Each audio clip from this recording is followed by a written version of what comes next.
প্রযুক্তি বিশ্বে এই মুহূর্তে সবচেয়ে বড় এবং চাঞ্চল্যকর খবরটি সামনে এসেছে।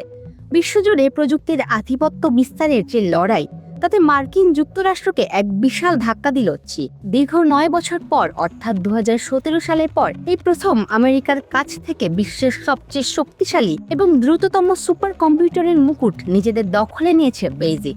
বিশ্বের সবচেয়ে ক্ষমতাশালী সুপার কম্পিউটারগুলোর সাম্প্রতিক টপ 500 তালিকায় শীর্ষস্থানটি দখল করেছে চীনের তৈরি নতুন সুপার কম্পিউটার, যার নাম লাইনশাইন। চীনের শেনজিন ন্যাশনাল সুপার কম্পিউটিং সেন্টারে ইনস্টল করা এই কম্পিউটারটি আমেরিকার শীর্ষস্থানে থাকা সুপার কম্পিউটার এল ক্যাপিটানকে অনায়াসে পেছনে ফেলে দিয়েছে।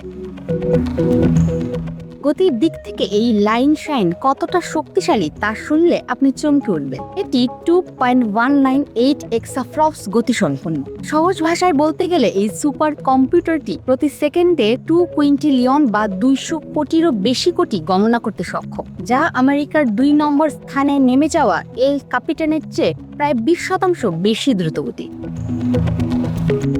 তবে এই সাফল্যের পেছনে সবচেয়ে বড় যে চমকটি রয়েছে তা হলো এর ভেতরের প্রযুক্তি। আমেরিকার কঠোর প্রযুক্তিগত নিষেধাজ্ঞা ও চিপ রফতানির ওপর কড়াকড়ির মধ্যেই চীন এই কম্পিউটারটি সম্পূর্ণ নিজেদের তৈরি নিজস্ব প্রযুক্তিতে বা হোম গ্রোন চিপ দিয়ে তৈরি করেছে। আরেকটি অবাক করার বিষয় হলো, আজকাল যেখানে কৃত্রিম বুদ্ধিমত্তা বা এআই এর জন্য জিপিইউ ব্যবহার করা হয়, সেখানে লাইনশাইন মূলত প্রচলিত সেন্ট্রাল প্রসেসিং ইউনিট বা সিপিইউ চিপের উপর ভিত্তি করে তৈরি করা হয়েছে।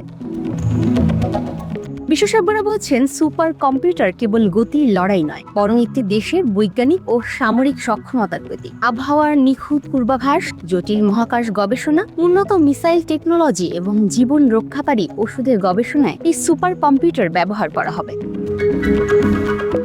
আমেরিকার চিপ নিষেধাজ্ঞাকে বুড়ো আঙুল দেখিয়ে চীনের এই রাজকীয় প্রত্যাবর্তন প্রমাণ করে দিচ্ছে যে প্রযুক্তির মহাসমরে পরাশক্তিদের লড়াই আগামীতে আরও কতটা তীব্র হতে চলেছে।